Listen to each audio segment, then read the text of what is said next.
রবীন্দ্রনাথের ছেলেবেলা। ১৯১৩ সালে বাংলা ভাষার একজন কবি ও লেখক সাহিত্যে নোবেল পুরস্কার লাভ করেন। তারপর থেকে গত ১০০ বছরেরও বেশি সময়ে বাংলা সাহিত্যের আর কোনো লেখক বা কবি এই পুরস্কার পাননি। এ থেকেই বোঝা যায় নোবেল পুরস্কার পাওয়া কত কঠিন। আর এই কঠিন কাজটি সম্ভব করেছিলেন কবিগুরু রবীন্দ্রনাথ ঠাকুর। এই গুণী মানুষটির ছেলেবেলা কেমন ছিল জানতে ইচ্ছে করে না তোমাদের? চলো তার ছোটবেলার কিছু কাহিনী জেনে নিই। কবিগুরুর জন্মস্থান রবীন্দ্রনাথ ঠাকুরের জন্ম সেকেলে কলকাতায়। তখন শহরে ঘোড়ার গাড়ি ছুটত ধুলো উড়িয়ে, দড়ির চাবুক পড়ত ঘোড়ার পিঠে। তখন না ছিল ট্রাম, না ছিল বাস, না ছিল মোটরগাড়ি। তখন বাবুরা অফিসে যেতেন পান চিবুতে চিবুতে, কেউ বা পালকি চড়ে, কেউ বা ভাগের গাড়িতে। মেয়েদের বাইরে যাওয়া আসা ছিল দরজাবন্ধ পালকিতে। তাদের গাড়ি চড়তে ভারী লজ্জা হতো। কোনো মেয়ের গায়ে সেমিজ, পায়ে জুতো দেখলে সেটাকে বলা হতো মেম সাহেবী। কোনো মেয়ে যদি হঠাৎ অপরিচিত কোনো পুরুষের সামনে পড়ত, ফস করে ঘোমটা টেনে জিভ কেটে পিঠ ফিরিয়ে দাঁড়াত সে। তখন বাড়ির দরজায় ফেরিওয়ালা আসত বাক্স সাজিয়ে। শহরে না ছিল গ্যাস, না ছিল বিজলি বাতি। মাস্টারমশায়ের কাছে পড়া, সন্ধ্যায় মাস্টারমশায়ের কাছে পড়তে বসলে রবীন্দ্রনাথের প্রথমে হাই উঠত, তারপর আসত ঘুম, তারপর চলত চোখগড়ানি। মাস্টারমশায় বারবার তার অন্য ছাত্রের প্রশংসা করতেন। যে ছাত্রটি ছিল সোনার টুকরো, পড়ায় তার আশ্চর্য মন, ঘুম পেলে চোখে নস্যি ঘষে। আর রবীন্দ্রনাথ? সব ছেলের মধ্যে একেবারে মূর্খ। কিন্তু এতসব বলেও তার ঘুম আটকে রাখা যেত না। শেষমেশ রাত ৯টা বাজলে ঘুমে ঢুলু ঢুলু চোখ নিয়ে ছুটি পেতেন। চাকর সর্দার ব্রজেশ্বর, বাড়ির চাকরদের সর্দারের নাম ছিল ব্রজেশ্বর। চুল আর গোফ কাঁচাপাকা, গম্ভীর মেজাজ, কড়া গলায় চিবিয়ে চিবিয়ে কথা বলত। সে নাকি একসময় গ্রামের পাঠশালায় গুরুগিরিও করেছে। এ কারণেই সে গুরুমশায়ের মতো কথা বলত।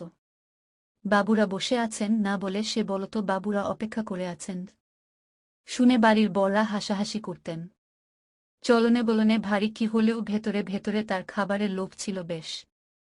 ছোটরা খেতে বসলে একটি একটি করে লুচি দুলিয়ে ধরে জিজ্ঞেস করত, আর দেব? অনেকে প্রায়ই বলত চাইনে। এরপর সে আর পিড়াপিড়ি করত না। কুস্তি শিক্ষা, রবীন্দ্রনাথকে কুস্তি শেখাত শহরের এক ডাকসাইটে পালোয়ান। নামকানা পালোয়ান। গোলাবাড়ির পাঁচিল ঘেঁষেছিল কুস্তির চালাঘর। এক হাত আন্দাজ খুঁড়ে মাটি আলগা করে তাতে ১ মণ সরিষার তেল ঢেলে জমি তৈরি করা হয়েছিল। সেখানে পালোয়ানের সঙ্গে কুস্তি লড়তেন বালক রবীন্দ্রনাথ। সারা গায়ে মাটি মাখামাখি করে শেষে গায়ে একটা জামা চড়িয়ে ফিরতেন বাড়িতে। কিন্তু রোজ সকালবেলা গায়ে মাটি মেখে আসা ভালো লাগত না তার মায়ের। তার ভয় হতো ছেলের গায়ের রং বুঝি কালো হয়ে যাবে। তাই ছুটির দিনে তিনি পরিষ্কার করতে লেগে যেতেন। মায়ের কথা, সন্ধ্যায় রবীন্দ্রনাথের মা বসতেন মাদুর পেতে। তার সঙ্গিনীরা চারদিকে ঘিরে বসে গল্প করত।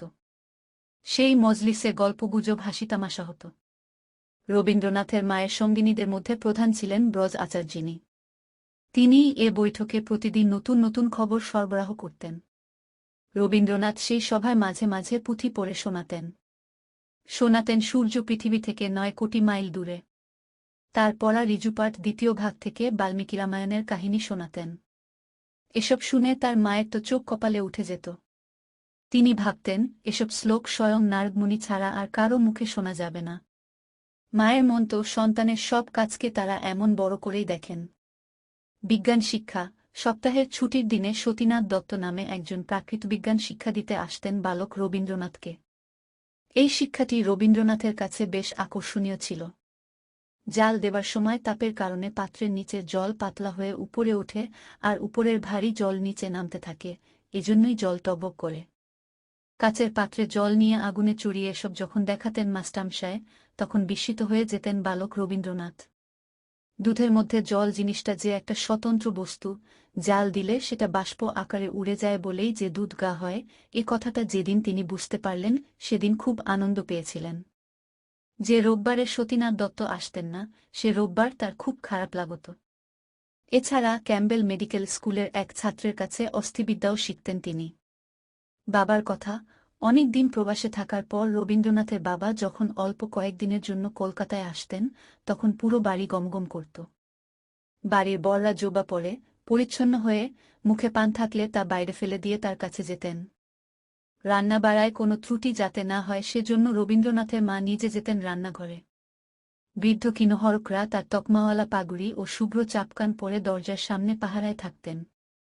বারান্দায় যাতে গোলমাল দৌড়াদৌড়ি করে তাকে কোনো রকম বিরক্ত করা না হয় সেজন্য আগেই ছোটদের সতর্ক করে দেওয়া হতো। রবীন্দ্রনাথরা ধীরে ধীরে চলতেন, আস্তে আস্তে কথা বলতেন, কিন্তু বাবার রুমের দিকে উঁকি মেরে দেখার সাহস পেতেন না।